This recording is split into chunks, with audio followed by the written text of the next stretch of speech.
Buenos días a todos, bienvenidos, bienvenidas. Mi nombre es Horacio Urteaga y esta mañana vamos a continuar con nuestra serie de estudios en la carta a los romanos.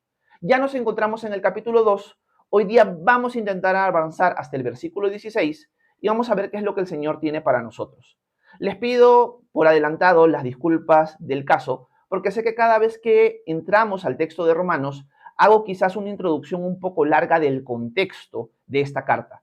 Pero yo creo que es necesario cada vez que nos acercamos a la carta a los romanos y que vamos avanzando versículo tras versículo, poder analizar rápidamente el contexto para no poder perdernos en tantas doctrinas, enseñanzas, exhortaciones que el apóstol va escribiendo y va soltando versículo tras versículo.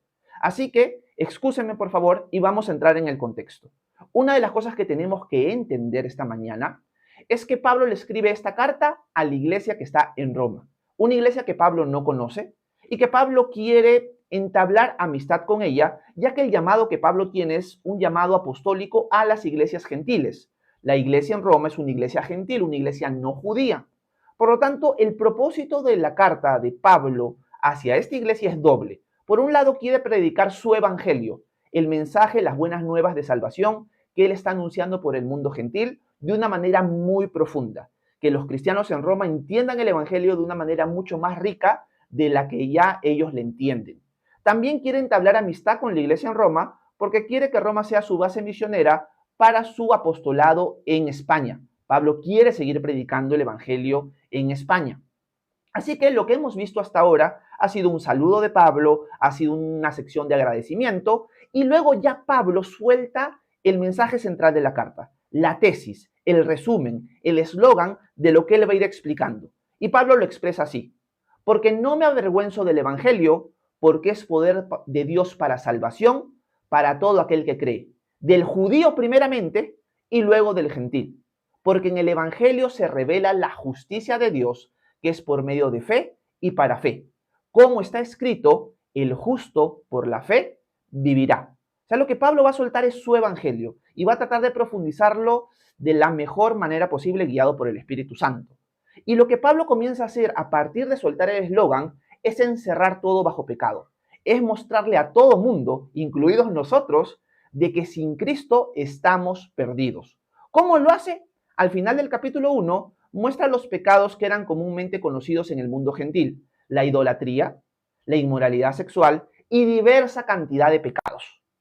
Luego de eso, ataca a aquel que condena estas cosas, o sea, a la persona que dice, obviamente, el juicio de Dios tiene que caer sobre estos idólatras, inmorales, paganos. Pero ahora Pablo los ataca a ellos, a los que dicen esto, y le dice: tú, muchacho, si tú piensas que porque condenas estas cosas vas a salir libre, quiero que entiendas que no, porque tú que las condenas también las practicas. Por lo tanto, tú también estás bajo el juicio de Dios y por no arrepentirte y acercarte a Él, estás endureciendo tu corazón y acumulando ira para el día de la ira. Pero quiero adicional a esto que entiendas algo más, y es lo siguiente: que para Dios no hay acepción de personas y que Dios va a juzgar a todos por sus obras. Esto es lo que hemos visto hasta ahora. Así que quiero leer con ustedes esta última parte en el capítulo 2, porque en verdad el versículo 1 del capítulo 2 hasta el versículo 16 es una sola sección. Así que quiero entrar en contexto leyendo con ustedes capítulo 2, versículo 1 hasta más o menos el 7 u 8, o quizás un poco antes, y luego sacarle el jugo al texto que nos compete esta mañana. Así que recordemos, contexto: Pablo está tratando de encerrar y mostrar todo bajo pecado. Así que vamos a ver cómo nos va el día de hoy. Entremos al texto como tal en Romanos capítulo 2. Dice lo siguiente el apóstol Pablo: por tanto tú, que juzgas a otros, no tienes excusa, no importa quién seas, pues al juzgar a otros te condenas a ti mismo, porque haces las mismas cosas que hacen ellos. Todos sabemos que el juicio de Dios contra los que practican tales cosas se ciñe a la verdad. Y tú, que juzgas a los demás, pero practicas las mismas cosas que ellos, ¿piensas que escaparás del juicio de Dios? ¿No te das cuenta de que menosprecias la benignidad, la tolerancia y la paciencia de Dios, y que ignoras que su benignidad busca llevarte al arrepentimiento? Pero por la obstinación y dureza de tu corazón vas acumulando ira contra ti mismo para el día de la ira, cuando Dios revelará su justo juicio, en el cual pagará a cada uno conforme a sus obras. Dios dará vida eterna a los que, perseverando en hacer el bien, buscan gloria, honra e inmortalidad. Pero castigará con ira a los que por egoísmo se rebelan y no obedecen a la verdad, sino a la injusticia. Habrá sufrimiento y angustia para todos los que hacen lo malo. En primer lugar para los judíos, pero también para los que no lo son. En cambio, habrá gloria, honra y paz para todos los que hacen lo bueno. En primer lugar para los judíos, pero también para los que no lo son. Porque ante Dios todas las personas son iguales.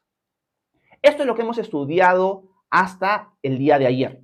Hemos visto cómo Pablo está atacando al moralista, al que condena las prácticas paganas de idolatría, inmoralidad sexual y diversos pecados. Les está diciendo lo siguiente, para ahora sí entrar al texto que nos compete. Ustedes que juzgan a otros y que condenan estas prácticas, no piensen que ustedes van a escapar del juicio de Dios, porque ustedes también practican estas cosas y ustedes también son culpables. ¿No te das cuenta que el hecho de que Dios no te juzgue es que Él está mostrándote su amor para llevarte al arrepentimiento? Quiero que entiendas algo, moralista, aquel que te cree superior. Dios va a juzgar a cada uno por sus obras. Primeramente al judío y también al gentil. A los dos los va a juzgar exactamente igual por sus obras. Porque para Dios no hay acepción de personas. Él va a condenar al judío y al gentil de la misma manera y va a salvar al judío y al gentil de la misma manera. No hay acepción de personas para Dios y todos van a ser juzgados por obras. Por lo tanto, tú que piensas que por condenar estas cosas te estás salvando, en verdad tienes que entender que tú también vas a ser juzgado por tus obras y vas a quedar corto y vas a ser condenado. El ser judío o el ser gentil no te excusa ni te ayuda en nada, sino por la fe en Jesús, lo va a explicar Pablo más adelante. Pero acá, en esta argumentación de Pablo, podría surgir una pregunta que Pablo la va a responder en los versículos que vamos a estudiar esta mañana. Y es lo siguiente. Pablo, pero entonces, si el judío y el gentil van a ser juzgados igual, y los dos van a ser juzgados por sus obras, ¿qué beneficio tiene el judío? Porque me parece que el beneficio que tiene el judío es que el judío tiene la ley de Dios. Por lo tanto, no deberían ser juzgados de la misma manera, ¿no crees, Pablo? Es una pregunta válida. ¿Por qué vamos a ser juzgados igual si el judío tiene más revelación que el gentil? El judío tiene la ley de Dios, el gentil no. ¿Van a ser juzgados exactamente igual? Y la respuesta de Pablo es sí. Pero Pablo va a explicar a continuación, y esta es la lección que vamos a aprender esta mañana, de qué manera el ser humano, sea judío o gentil, va a ser juzgado. ¿Cómo vamos a ser juzgados nosotros delante de Dios? Pablo lo va a responder en los siguientes versículos. Así que entremos al versículo que nos compete esta mañana, que es al versículo 12 en adelante. Miren lo que Pablo dice. Así que todos los que han pecado sin haber tenido la ley, perecerán sin la ley. Y todos los que han pecado bajo la ley serán juzgados por la ley. Pablo ahora responde la pregunta que estábamos levantando contra sus argumentos. Pablo está diciendo lo siguiente. Bueno, quiero que sepan que el gentil que no tiene ley va a perecer sin la ley. Y el judío que sí tiene la ley de Dios, que tiene los mandamientos que Dios le dio a Moisés, va a ser juzgado por la ley. Así que el gentil que ha pecado va a perecer sin la ley. Él no tiene la ley. Pero el judío que ha pecado va a ser juzgado por la ley. O sea, lo que Pablo está diciendo, al final, el gentil y el judío, los dos van a ser juzgados. Uno sin ley y el otro va a ser juzgado por la ley. Pero el gentil va a perecer porque ha pecado y el judío va a ser juzgado y va a ser declarado culpable porque ha pecado contra la ley. Así que al final, los dos, si han pecado, van a ser condenados, van a ser culpables. Aquí podríamos poner la siguiente escena. Nosotros, que conocemos la ley de Dios, la mayoría de los que estamos acá presentes, vamos a ser juzgados por la ley. ¿De qué manera? Imaginemos que estamos en un tribunal. En el tribunal, Dios nos presenta nuestra vida, nos muestra lo que hemos vivido y lo que hemos practicado, y la analiza a la luz de su ley. Quiero que analicemos cada uno de nosotros esta verdad. Si Dios el día de hoy analizara tu vida, las obras que tú has hecho, la forma en la que te has conducido, a la luz de su ley, ¿serías culpable o inocente? La respuesta sincera de cada uno de nosotros es culpable. Todos nosotros hemos roto la ley de Dios. Los que la conocemos, conocemos la ley revelada de Dios, el Antiguo y el Nuevo Testamento, sobre todo en este contexto, el Antiguo Testamento, sabemos que hemos quebrado la ley de Dios un montón de veces.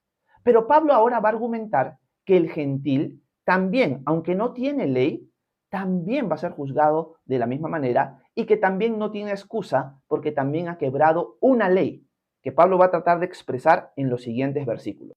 Así que lo primero que tenemos que decir es lo siguiente. Pablo está estipulando cómo el ser humano va a ser juzgado. El gentil y el judío, aunque uno tiene la revelación de Dios y el otro no, ¿los dos van a ser juzgados? La respuesta es sí. Pero Horacio, el gentil no tiene la ley de Dios. Pablo está diciendo que va a ser juzgado sin ley y que va a perecer sin la ley, si es que ha pecado. Y el judío, el que tiene la ley, sea judío o sea gentil, si tiene la ley de Dios, va a ser juzgado por ella. Y si ha pecado, va a ser declarado culpable.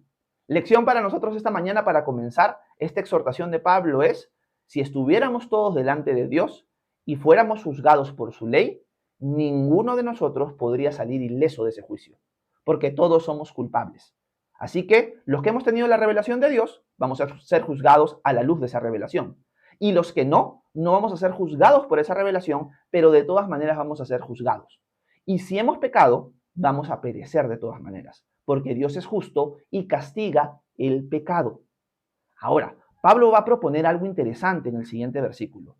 Vamos a poner algo teórico. Si el judío y el gentil guardaran la ley, podrían, en cierto sentido, ser declarados justos delante de Dios. Pero esto es una imposibilidad. Y Pablo lo va a seguir presentando en los siguientes versículos. Así que sigamos leyendo, ya no leamos el versículo 12, o volvamos a leer el versículo 12 y entremos al 13. Dice Pablo, así que todos los que han pecado sin haber tenido la ley, perecerán sin la ley. Y todos los que han pecado bajo la ley serán juzgados por la ley, porque Dios no considera justos a los que simplemente oyen la ley, sino a los que la obedecen. Aquí Pablo hace una aclaración bien hermosa.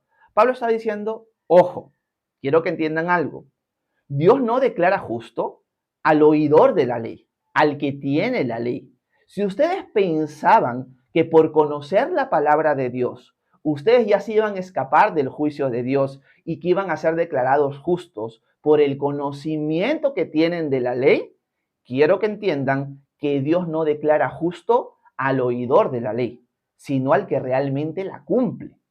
Esto le rompe el esquema al judío, porque el judío pensaba equivocadamente que por tener ellos la revelación de Dios, eso los excluía del juicio. El mundo gentil va a ser juzgado por Dios, pero nosotros, Israel, como tenemos la revelación de Dios, no vamos a ser juzgados. Dios va a decir, yo les di mi palabra, les di mi revelación, me revelé a ustedes, ustedes no pasan por juicio. En cambio, los gentiles que no me tienen, sí. Pablo está diciendo, un ratito, tener la revelación de Dios, ser un oidor nada más, no te escapa del juicio de Dios. Porque el justo delante de Dios no es el que oye, sino el que cumple la ley. Acá hay una lección bien importante para nosotros y también una exhortación. La exhortación es la siguiente. Si tú piensas que por ir a la iglesia vas a escapar del juicio de Dios, te estás equivocando. Si tú piensas que por oír este devocional u otros devocionales o leer o estudiar o oír constantemente la palabra de Dios y vas a escapar del juicio por eso, te estás equivocando. Si tú piensas que porque conoces muy bien de arriba abajo, desde Génesis hasta Apocalipsis, la Biblia, vas a escapar del juicio de Dios, te estás equivocando. Tener el contenido de la ley, tener ese privilegio, te hace más culpable y más responsable, pero no te salva. Lo que te va a salvar es si tú pudieras cumplir los mandamientos que Dios muestra en su ley. Dios no libra del juicio al que tiene, al que oye la ley, sino al que la cumple. Pero acá surge algo importante. ¿Quién de nosotros, sinceramente, puede guardar la ley de Dios? Nadie. Por más que tú sepas de arriba abajo lo que Dios desea de ti, te vas a dar cuenta de una realidad, que no la puedes cumplir. Que cada vez que intentas esa perfección que Dios desea moralmente en ti, te das cuenta que constantemente, por más conocimiento que tengas, fallas.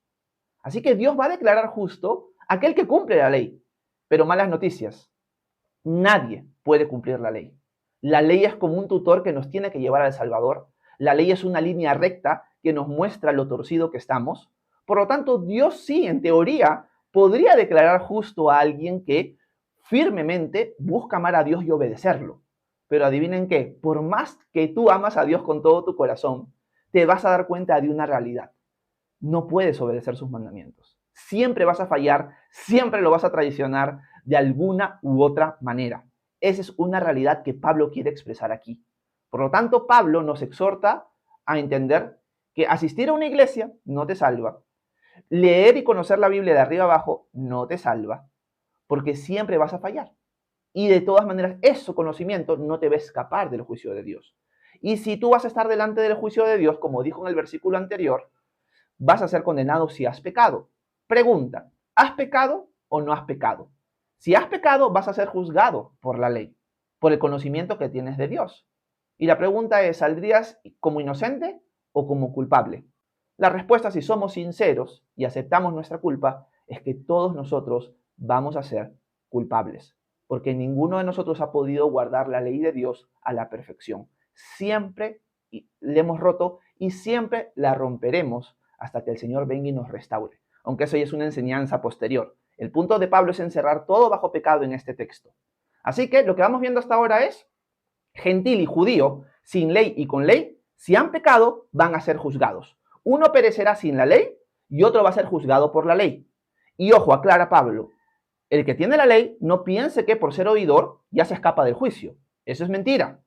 El que Dios declara justo delante de él es aquel que puede guardar la ley. Y si somos sinceros, nadie puede guardarla. Pablo va a continuar su argumentación, ya no enfocándose mucho en el que tiene la ley, sino en el que no la tiene. ¿Qué pasa con alguien que no tiene la ley de Dios?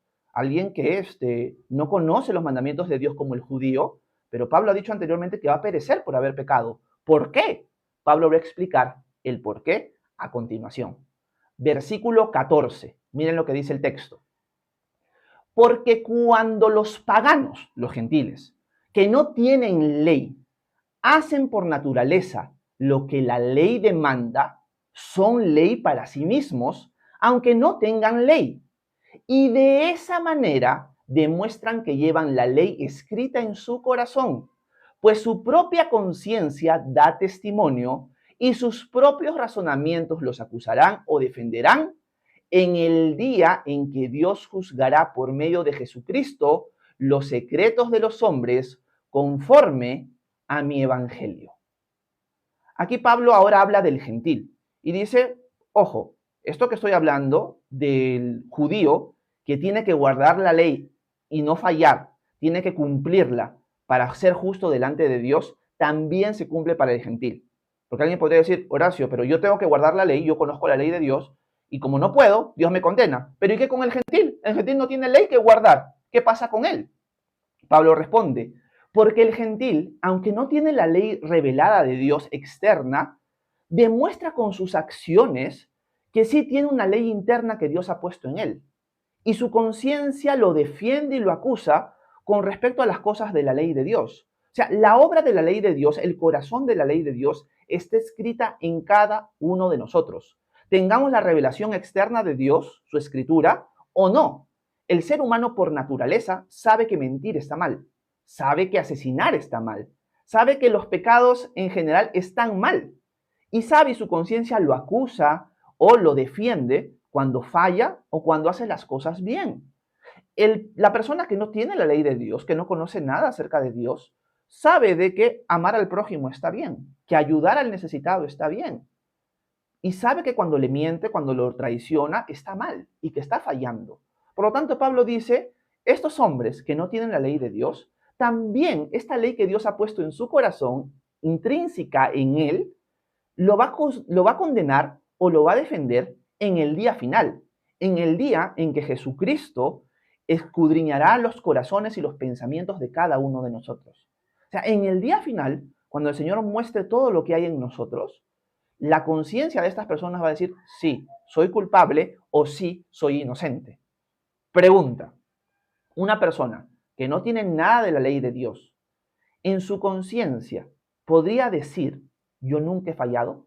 ¿Nunca he roto la ley que Dios escribió en mi corazón? ¿Yo nunca dije ninguna mentira? ¿Nunca tomé algo que no me pertenece? ¿Nunca traicioné a alguien? ¿Nunca hablé en contra de alguien? ¿Nunca odié a alguien?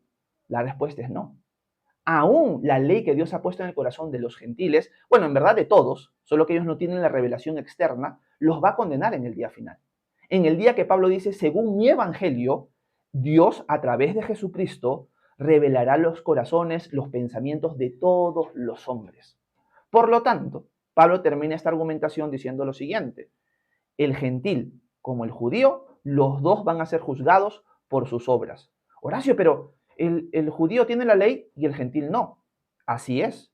Pero no piense el judío que por tenerla va a ser salvo, porque la tiene para que sepa lo que Dios demanda, pero se va a dar cuenta que falla y que la rompe también. Y el no gentil o el gentil, bueno, el gentil, el no judío, también tiene una ley escrita en su corazón y su conciencia lo defiende en ciertas cosas y en otras lo condena.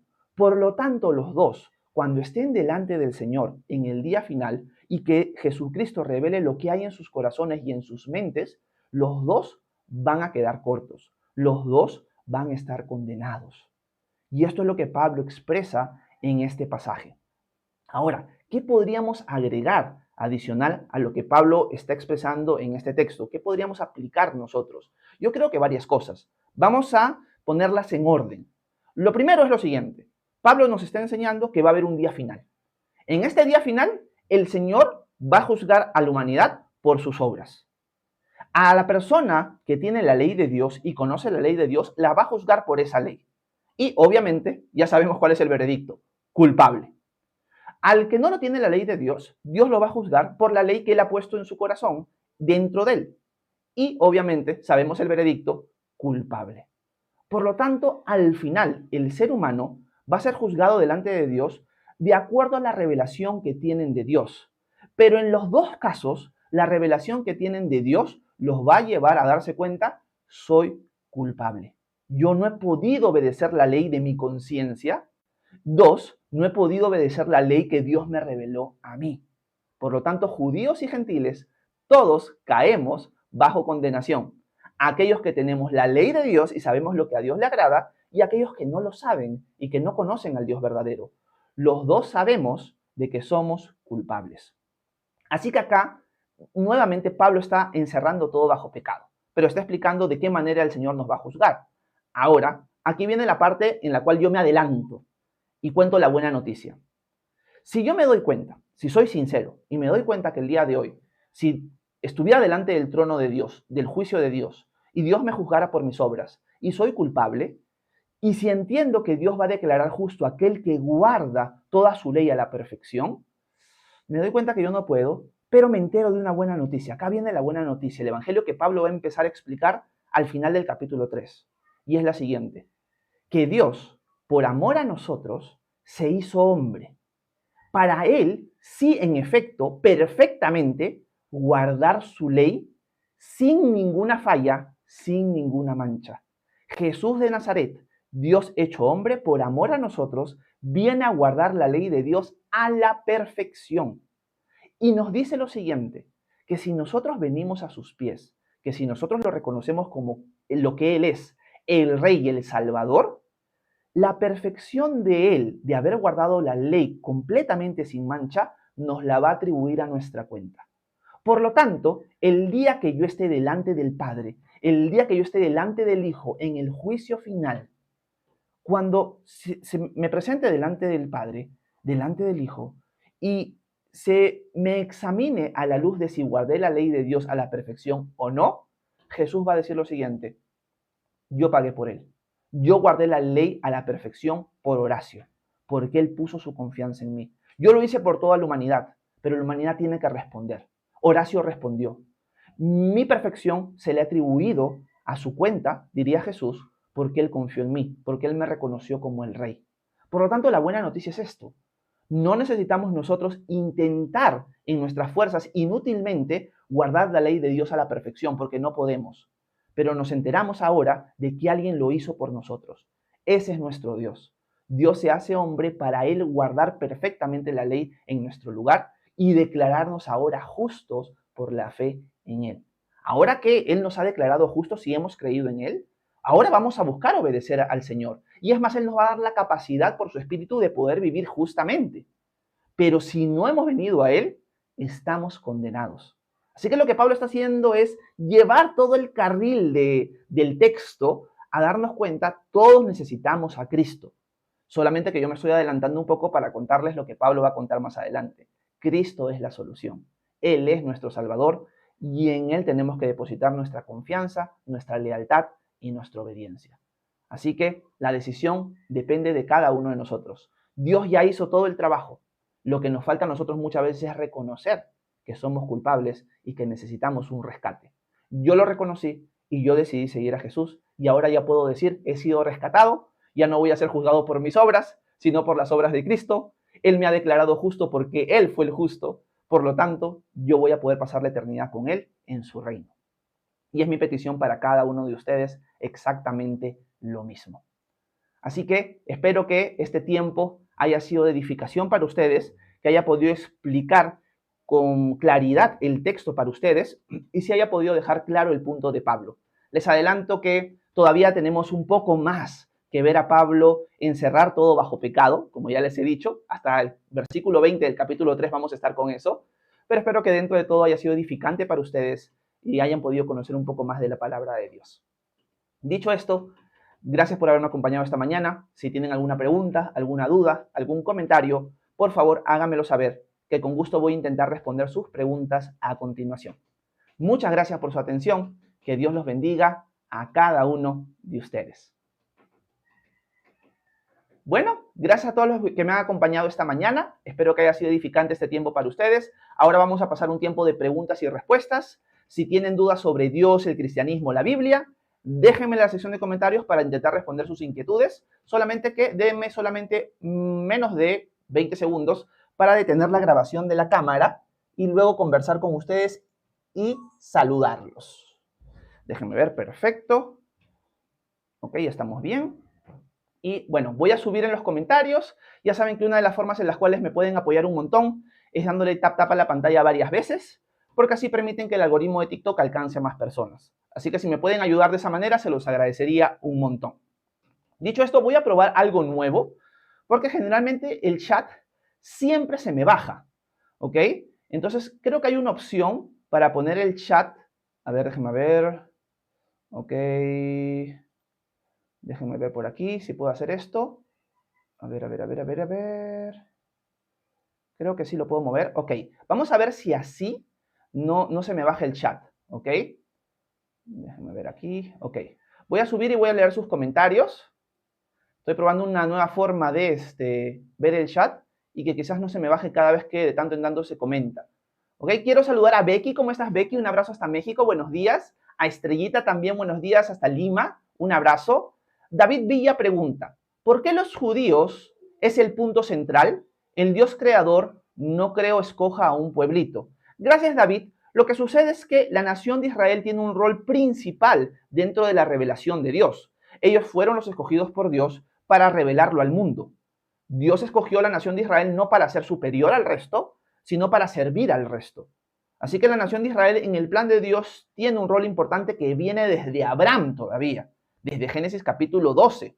Por lo tanto, desenvolver todo lo que conlleva la elección de Abraham, la nación de Israel, la llegada del Hijo de Dios, Jesús, judío, para morir por nosotros, engloba un montón de cosas, ¿ok?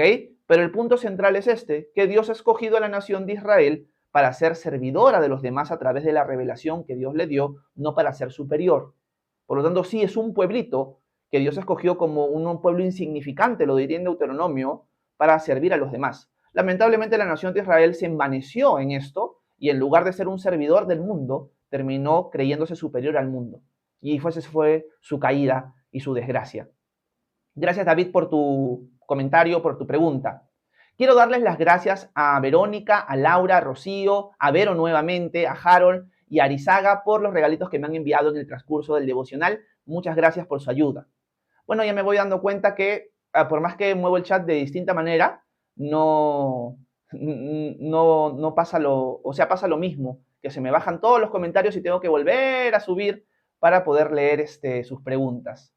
Adrián dice, los primeros cristianos pensaban en el futuro porque es muy perfecto que el día de hoy parezca que sí. Más o menos llego a entender tu pregunta, Adrián.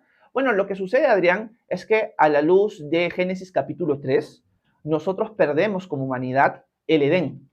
Y lo que Dios trata de mostrar a la luz de la revelación es que Dios planeó desde antes de la fundación del mundo que por más que nosotros caímos del Edén, volver a recuperar el Edén, que obviamente es la nueva Jerusalén en el libro de Apocalipsis. Así que el ser humano siempre y hasta el mundo mismo gime por el día de la restauración de las cosas. Así que nosotros nacemos en una condición donde ya estamos en un mundo caído. La pregunta es por qué el mundo está caído, por qué el mundo tiene estos desastres, por qué hay esta lucha con el pecado en nosotros. Cuando vemos la revelación de Dios entendemos el por qué, pero también entendemos que Dios ha planeado la restauración de las cosas y el rescate de nosotros. Y a través de Cristo, y cuando Él vuelva y establezca su reino, se van a restaurar todas las cosas. Así que esta esperanza no es una esperanza de la iglesia antigua, sino debería ser una esperanza nuestra el día de hoy. Nuestros ojos no deberían estar puestos en este mundo, sino en el Señor y en el mundo venidero. Pero mientras estamos de paso, ser luz y sal para el mundo. Esa es la idea, Adrián. No sé si ese fue el contexto de tu pregunta, pero eso fue más o menos lo que entendí. Reina, un abrazo hasta Lima, bienvenida, buenos días. Franco, ¿cómo estás? Un abrazo hasta Lima también. Nel, buenos días. Dice, pastor, el verso 3 podemos usarla para esto del Halloween. El verso 3 de Romanos, me estás diciendo, Nel. Vamos a poner el verso 3 de Romanos. A ver. Déjenme ver un ratito. Vamos a ponerlo por aquí. Dice, y tú que juzgas a los demás, pero practicas las mismas cosas que ellos, ¿piensas que escaparás del juicio de Dios? Bueno, Nel, no necesariamente. O sea, si tú quieres, puedes utilizarlo de esa manera, pero el texto está dentro de un contexto en el cual Pablo busca condenar a todos. No necesariamente una práctica, sino el pecado en general. Y sobre todo en contexto, los pecados descritos en el capítulo 1, versículo 18 hasta el 32, que es toda esa sección. Así que no necesariamente está hablando del Halloween. No creo que podríamos utilizarlo para eso necesariamente, porque generalmente es una discusión dentro de la iglesia, no para alguien que está fuera. Así que yo creo que podría agregar lo siguiente en él. Si nosotros nos estamos poniendo a discutir con gente que no es creyente, con gente que no ha decidido seguir a Cristo, sobre si tienen que guardar Halloween o no, creo que estamos cerrando en el blanco. Porque al final, si una persona que no ha puesto su fe en Cristo celebra Halloween o no celebra Halloween, por más que lo celebre o lo deje de celebrar, su destino final sigue siendo el mismo. Así que en lugar de atacar lo importante o de anunciar lo importante, nos estamos yendo a periferias que en verdad al final no van a resultar en un cambio positivo. Así que es lo mismo con lo que siempre escucho con el tema del matrimonio. Siempre voy a escuchar hermanos en la fe hablando con gente que no es cristiana, tienes que casarte, eso es lo que a Dios le agrada. Pero, o sea, yo le digo, estás tratando de solucionar un tema que al final es irrelevante para su destino eterno. Porque si la persona no cristiana se casa o no se casa, eso no cambia su destino. Su destino cambia si la persona entiende que es culpable delante de Dios y acepta el regalo de salvación que Dios le ha otorgado por medio de Jesús. Pero mientras no haga eso, las discusiones con cosas periféricas es vana en verdad. Nuestro llamado es anunciar luz en medio de tinieblas en el sentido de que la luz es Cristo. Pero mientras las personas no vengan al conocimiento de Cristo, por más que practiquen o dejen de practicar ciertas cosas, eso no va a cambiar su destino. Por eso es que Pablo está encerrando ahorita todo bajo pecado para poder dar la solución a partir del versículo 21 del capítulo 3. Esos son los pensamientos que me vienen a la mente, Nel. Gracias por tu pregunta. Déjenme seguir leyendo algunas preguntas más. Voy a buscar el comentario de Nel para ver los que vienen más abajo. Ok, Vilma, ¿cómo estás? Buenos días. Dice, buenos días, pastor. ¿Igual vamos a perecer con todos con ley o sin ley? La respuesta es sí, Vilma. Y a la luz de lo que hemos leído. Capaz tu comentario estaba antes del devocional, pero sí. Todos vamos a perecer con ley o sin ley, pero la solución fue lo que dije al final del devocional. La solución es Cristo. Nísida dice culpable, Adrián dice se queda pillado, dice Adrián. Eulimar dice esto responde bien si alguien que no ha escuchado de Dios será salvo. Gracias, Eulimar.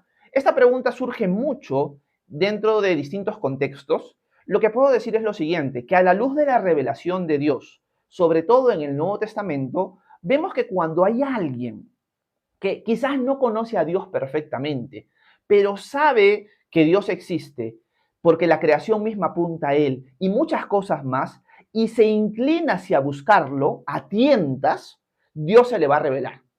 Un ejemplo claro de esto es Cornelio en Hechos capítulo 10. A Cornelio no le llega gente a predicar. Cornelio es alguien que conoce algo de Dios por el judaísmo, por la fe judía, pero no ha creído en el Mesías, no es salvo. Por lo tanto, él asiste a la sinagoga, ora constantemente en su casa, apoya al necesitado y está tratando de buscar al Dios verdadero, pero no conoce todavía al Dios verdadero y no ha obtenido la salvación por medio de la fe en Jesús. Por lo tanto, Dios, sabiendo su corazón y que él realmente quiere buscarlo, lo que hace Dios es enviar un ángel. Y el ángel le dice, anda, busca a un hombre llamado Pedro, apodado Pedro, que está en Jope, en la casa de un tal Simón, que es curtidor. Anda y dile que él te hable las palabras que yo quiero que él te comunique a ti. Cornelio se queda sorprendido de que se le apareció un ángel y manda a sus siervos a buscar a Pedro. ¿Pero por qué Dios le hace esto a Cornelio? Porque Dios conocía el corazón de Cornelio. Sabía que Cornelio estaba buscándolo. Así que una de las cosas que yo llego a entender a la luz de este pasaje, y hay otros pasajes más, es que si hay alguien en una tribu lejana que por la omnisciencia de Dios, él sabe que nadie va a ir a predicarle acerca de él, y Dios sabe que esta persona, por la revelación general que él tiene de Dios, quiere acercarse a él, Dios de alguna manera le va a mostrar cuál es la verdad y lo va a guiar a sus pies, porque él conoce el corazón del hombre. Pero aquella persona que por más que tiene la revelación general de Dios, se inclina a alejarse de él, no lo busca para nada, cuando esté delante de Dios no puede decir, sí, yo soy inocente, yo nunca fallé. No, el ser humano ya tiene una ley escrita en su corazón que le muestra que es culpable del principio a fin. Nadie puede negar eso. Y el que lo niega se está engañando a sí mismo. Gracias, Eulimar. Un abrazo hasta Mendoza. Reina, un abrazo hasta Arequipa. Buenos días. Déjenme ver por aquí. Laura dice muy bien, exactamente. Edwin dice nadie. Karim dice, el que oye la ley se refiere al Pentateuco. Gracias, Karim, buena pregunta. En verdad se está refiriendo específicamente a la ley de Moisés, ¿ok? No al todo el Antiguo Testamento, sino específicamente a la ley de Moisés, a los mandamientos que tenían que guardar la nación de Israel como tal, ¿ok? Déjenme ver. Edwin dice, gracias damos a Dios por Jesucristo. Amén, Edwin. La ley escrita en su corazón. Kenia dice, y si nadie puede guardar la ley, ¿cómo logra la salvación? Gracias, Kenia. Esto lo respondimos al final del devocional, porque hay alguien que ha guardado la ley a la perfección por nosotros, y ese es Jesús. Así que su perfección, su justicia, por medio de la fe en Él, me es atribuida a mi cuenta. Así que ahora yo soy declarado justo cuando pongo mi fe en Jesús. Su perfección, sus méritos son atribuidos a mi cuenta. Ese es el Evangelio. Por eso es que les estoy contando desde mucho tiempo atrás, mientras estudiamos Romanos, que lo que Pablo quiere hacer es predicar su Evangelio a la iglesia en Roma, pero profundizarla. Y él lo que trata de hacer es empezar por las malas noticias para luego que las nuevas brillen de una manera muy distinta. Que espero que esté brillando de esa manera mientras vamos avanzando poco a poco en los días mientras estudiamos Romanos. Espero que esté haciendo así para cada uno de nosotros. Gracias, Kenia. ¿Okay? Mayerly, buenos días. Dice, entonces los que no conocieron de Dios serán juzgados según su conciencia. Gracias, Mayerly. Sí, serán juzgados según su conciencia. Pero como le decía a Ulimar, y se lo decía también a todos, si una persona a la luz de su conciencia sabe que falla, ve la revelación de Dios, porque la creación misma apunta al Creador, y esa persona busca a ese Dios, Dios se le va a revelar y lo va a salvar. Porque esa persona, a la luz de la revelación que esa persona tiene, no necesariamente la revelación escrita, pero esa poca luz que tiene acerca de Dios, lo ha llevado a buscar a ese Dios y no alejarse de él, Dios lo va a salvar. Por la fe. No por el conocimiento, sino por la fe. porque nadie es salvo por el conocimiento, sino por la fe. Por lo tanto, una persona en el Antiguo Testamento, quizás dices, Horacio, pero en el Antiguo Testamento no estaba Jesús, no había muerto por nosotros, pero sí podían creer en el Dios verdadero. Por eso Abraham, en Génesis, creo que es el capítulo 15, corríjame en los comentarios, va a poner su fe, su confianza en el Señor, y Dios le va a declarar esa fe como justicia. Pablo Mayerly en el capítulo 4 va a utilizar este ejemplo para mostrar las buenas noticias que ya vienen desde el libro de Génesis, que no es algo nuevo, es algo que ya estaba anunciado en la ley y en los profetas. Abraham fue declarado justo por la fe. Abraham le creyó a Dios y esa fe, le fue contada como justicia. Fue declarado justo por haber puesto su fe. Por lo tanto, si salimos de Abraham y nos vamos a otras partes del mundo, también a la luz de la revelación que ellos tienen, que es la revelación general, así se le llama, si ellos depositan su fe en este Dios creador, su fe les es contada como justicia. Porque ellos se dan cuenta que aún la ley que tienen dentro de ellos la quiebran y son culpables. Necesitan de un Salvador, necesitan descansar en el Señor. Así que la salvación siempre va a ser por medio de la fe y la condenación siempre va a venir por medio de las obras, vamos a ponerlo así. Gracias, Mayerly. Pascual Aguilar dice, de Cristo os desligasteis los que por la ley os justificáis, de la gracia habéis caído. Gálatas 5:4. Gracias, Pascual, te metiste una versión bien española ahí, pero sí, la problemática en las iglesias de Galacia, porque este es Gálatas capítulo 5, era una problemática de que los judaizantes, falsos maestros en verdad, estaban tratando de llevar al cristiano a volverse a esclavizar bajo la ley, haciéndolos pensar que por guardar la ley a la perfección, ellos iban a ser declarados justos delante de Dios. Y Pablo escribe esta carta fuerte, duramente, para corregir este tema. Hermanos, ustedes no son justificados, no son declarados justos por guardar la ley. Primeramente porque no pueden, no sean tontos. La salvación es por medio de la fe en Jesús. La ley más bien lo que hace es condenarlos a ustedes, les muestra su condición. Es el tutor que los está llevando a la necesidad de un Salvador. No busquen su salvación en guardar perfectamente la ley porque no pueden. Nadie se puede levantar delante de Dios por su propia justicia. Nadie. Y eso es lo que Pablo trata de corregir en la carta a los Gálatas. Gracias, Pascual. Harold dice, buen día, buenos días. Gaby dice, mi esposa, tengo una pregunta. ¿Por qué Pablo habla de su evangelio como si fuese de él? ¿No se supone que es el evangelio de Jesús? Buena pregunta. La respuesta es la siguiente, amor. Pablo escribe su evangelio o lo describe como su evangelio, mi evangelio, primero porque es el evangelio que él predica en el mundo gentil. Pablo es el apóstol a los gentiles. Pablo no conoce a la iglesia en Roma.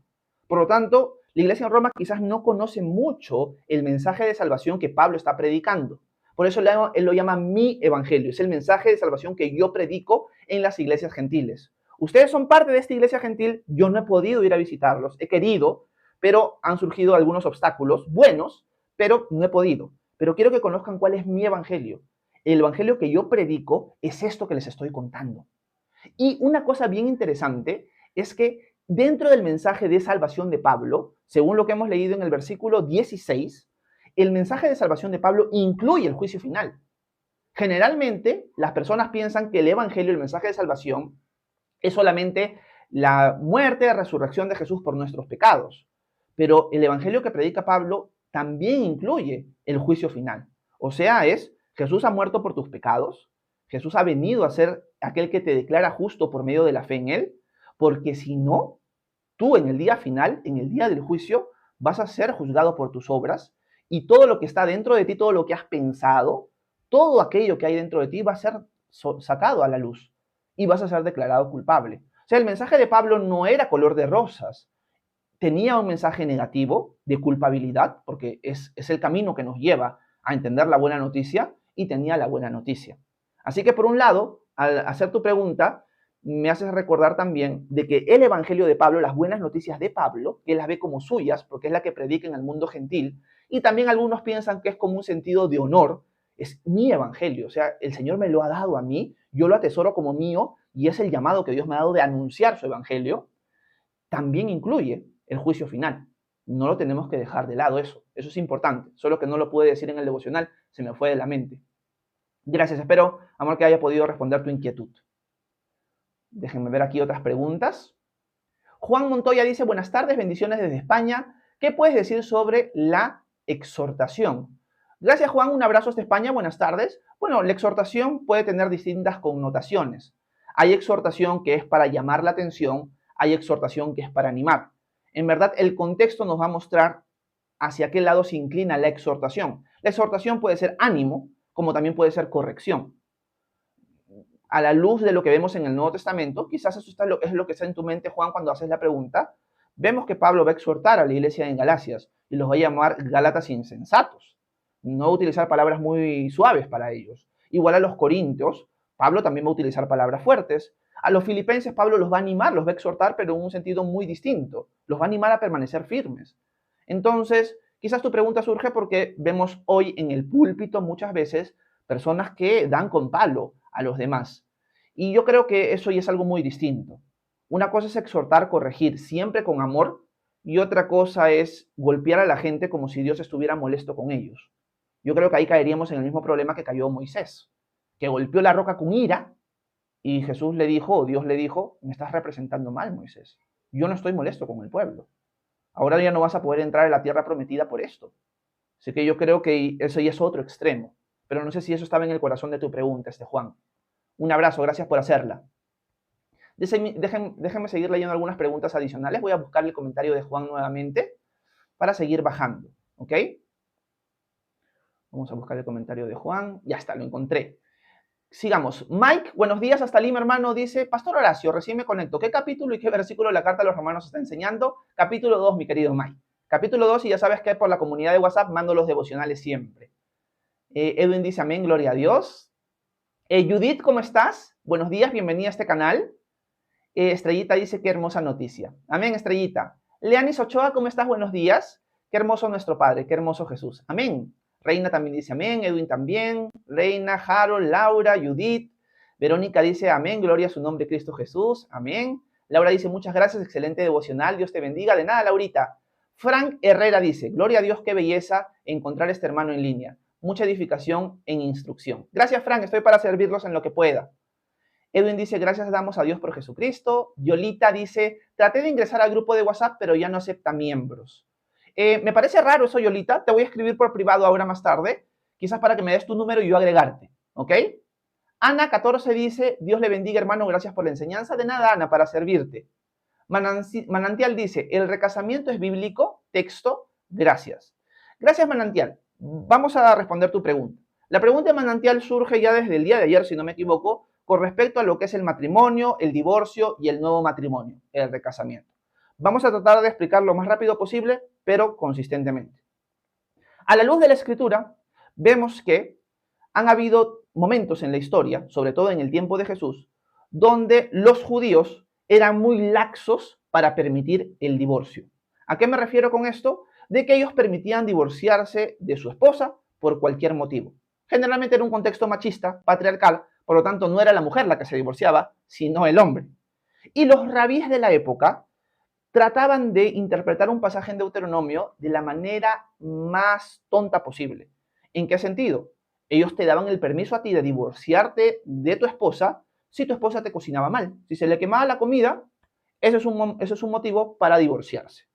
Si la esposa tú la veías, miren esto, si a una mujer tú veías más atractiva que tu esposa, tú ya tenías la posibilidad de divorciarse. El rabí Akiva, por ejemplo, enseñaba esto. Habían otros rabís más conservadores que decían, no, el divorcio solo está permitido a la luz de Deuteronomio por causa de inmoralidad sexual, en general. No adulterio necesariamente, inmoralidad sexual, porque en la ley de Moisés, el adulterio se pagaba con muerte. Por lo tanto, el texto que habla del divorcio en el libro de Deuteronomio, no me acuerdo el capítulo exactamente en este momento, no podría referirse al adulterio. Porque una mujer que cometía adulterio, un hombre que cometía adulterio, no es que se podía divorciar, moría. Así que cuando Dios da el permiso del divorcio, por la dureza del corazón del hombre, lo da solamente si es por causa de inmoralidad sexual, no necesariamente adulterio. Así que estos rabís decían, los conservadores decían esto. A Jesús se le hace esta pregunta. ¿Cuáles son los motivos por el cual una persona puede divorciarse? Y Jesús lo que confirma es lo de los maestros conservadores, que decían solo en caso de inmoralidad sexual, la palabra griega es porneia, puede haber divorcio. El apóstol Pablo, cuando le escribe a la iglesia de Corinto, en 1 Corintios 7, va a decir que hay otra posibilidad de divorcio. No solamente por inmoralidad sexual, sino también en caso de yugo desigual. ¿Qué es un yugo desigual? Un cristiano que está casado con una no cristiana o viceversa. Pero ojo con esto, es cuando la persona no cristiana quiere separarse del cristiano. La persona no cristiana dice, estoy aburrido de tu fe, no quiero saber nada de ti, esta nueva vida que tienes no me agrada, cómo tu vida ha cambiado, no lo quiero, ¿sabes qué? Quiero separarme de ti. Pablo dice que en ese caso la persona queda libre de poder separarse porque Dios no nos ha llamado a vivir en contienda, sino a vivir en paz. Así que solamente cuando el no cristiano quiere separarse, el cristiano es libre de aceptar el divorcio y empezar una nueva vida. Por lo tanto, a la luz de estas verdades, y sobre todo volviendo al texto en Deuteronomio, no sé si es el capítulo 17 o 11 de Deuteronomio, vemos que Dios sí permitía volverse a casar. Al punto que el texto en Deuteronomio nos dice de que si es por causa de algo indecente que se encontró en la mujer, el hombre y la mujer pueden volver a casarse. Así que implícitamente dentro del texto de Deuteronomio está el nuevo matrimonio cuando ha habido un divorcio que Dios ha permitido o establecido en su palabra. Así que concluimos lo siguiente, manantial. A la luz del texto en Deuteronomio, que ahorita no me acuerdo cuál es el capítulo, sería bueno buscarlo en Google y ahí lo vas a encontrar, vas a ver de que cuando había un divorcio válido por causa de inmoralidad sexual, las personas eran libres de volverse a casar. A la luz del Nuevo Testamento, Jesús confirma esto y confirma que el divorcio solamente es válido por causa de inmoralidad sexual, y Pablo agrega que en caso de yugo desigual, cuando el yugo desigual quiere separarse, no cuando tú como cristiano. Por lo tanto, en esos casos uno puede volver a casarse. Esa es la conclusión a la que llegamos a la luz de esos textos bíblicos o de estas enseñanzas en la Escritura. Gracias por tu pregunta. Adrián dice, cuando decimos seguir a Jesús, ¿nos aparta de todo? Yo me alejé de todo lo que hacía antes, dice Adrián. Bueno, yo creo, Adrián, que no necesariamente de todo. Hay algunas cosas que tú vas a seguir haciendo que no son malas, pero sobre todo de las cosas que iban en contra de su voluntad o de las cosas que nos hacían daño, sí nos va a ir apartando. Pero más que todo, no por una ley externa, sino Él lo va a ir poniendo en tu corazón. O sea, Él va a ir guiándote internamente a aborrecer estas cosas que antes amabas. Y esto en algunos es algo radical, sucede inmediatamente, y para otros es un proceso. Por ejemplo, en mi caso, y esto no es algo pecaminoso en sí mismo, pero yo he sido alguien que durante mi niñez y adolescencia y también adultez fue alguien que jugué mucho videojuegos. ¿Okay? Yo fui alguien muy consumidor, muy competitivo en el tema de los videojuegos, al punto que ha habido momentos y etapas en mi vida donde yo he participado semiprofesionalmente en eventos de competencia de videojuegos. Cuando llegué a los pies de Cristo, empecé a buscar al Señor como loco, fue una de las cosas que fue característica en mí.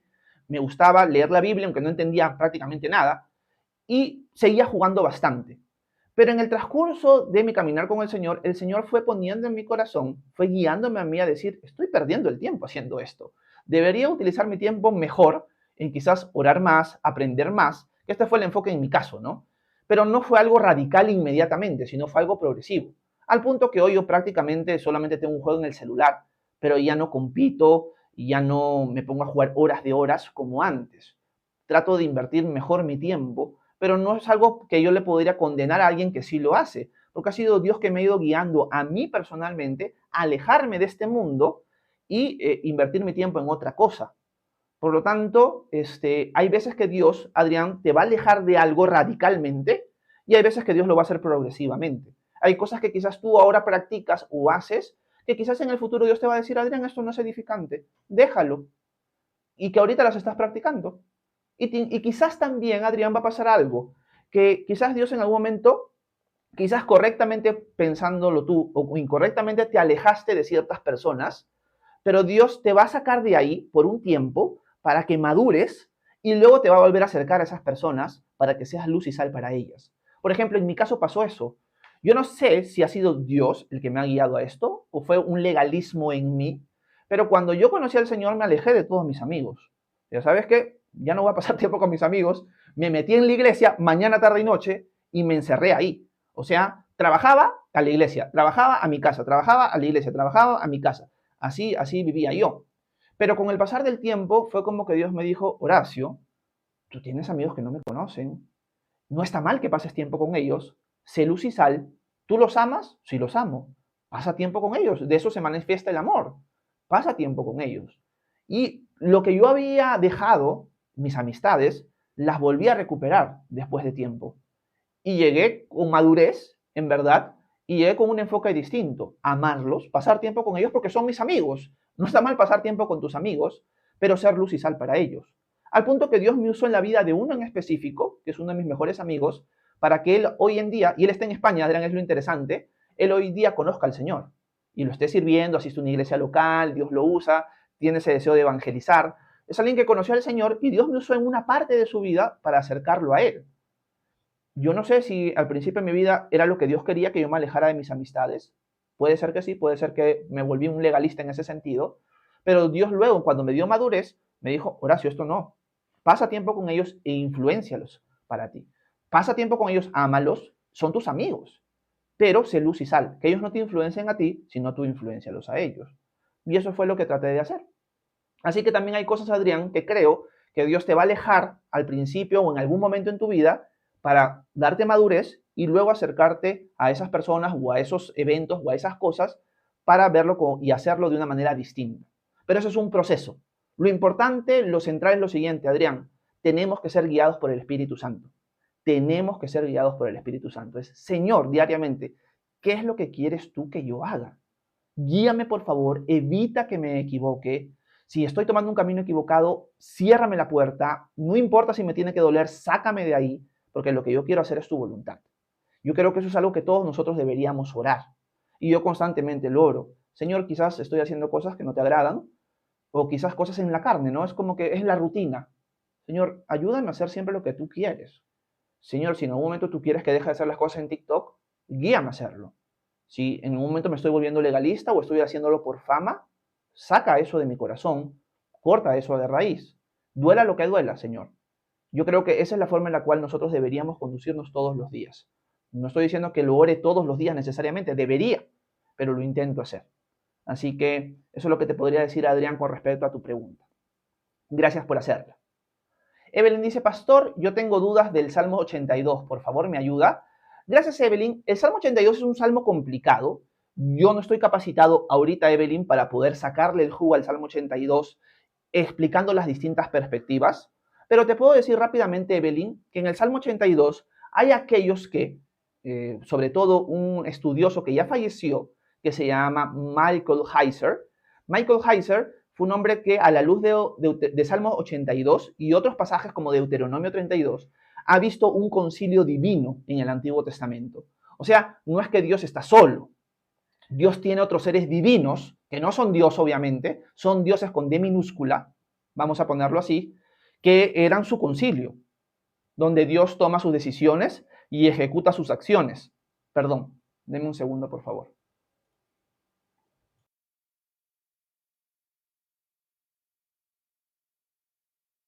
Ya, vuelvo a repetirle la respuesta a Evelyn. Mil disculpas por la pausa. Entonces, Evelyn, hay algunos que ven Salmo 82 como una realidad, que Dios preside por encima de otros dioses, pero dioses con D minúscula. Hay algunos que tradicionalmente han visto el Salmo 82 como que Dios está hablándole a jueces humanos y que de todas maneras se están identificando como Elohims, como dioses, pero que en verdad son seres humanos. Hay la postura sobrenatural que los ve como dioses, con D minúscula. Yo la verdad es que no he estudiado a profundidad el tema, me parece interesante la postura de Michael Heiser y yo me inclino un poco hacia esa postura, ¿ok? A la postura sobrenatural del Antiguo Testamento, porque considero que el Antiguo Testamento tiene una visión sobrenatural y que ahora nosotros en nuestra época queremos racionalizarlo y quitarle lo sobrenatural a muchas cosas del Antiguo Testamento.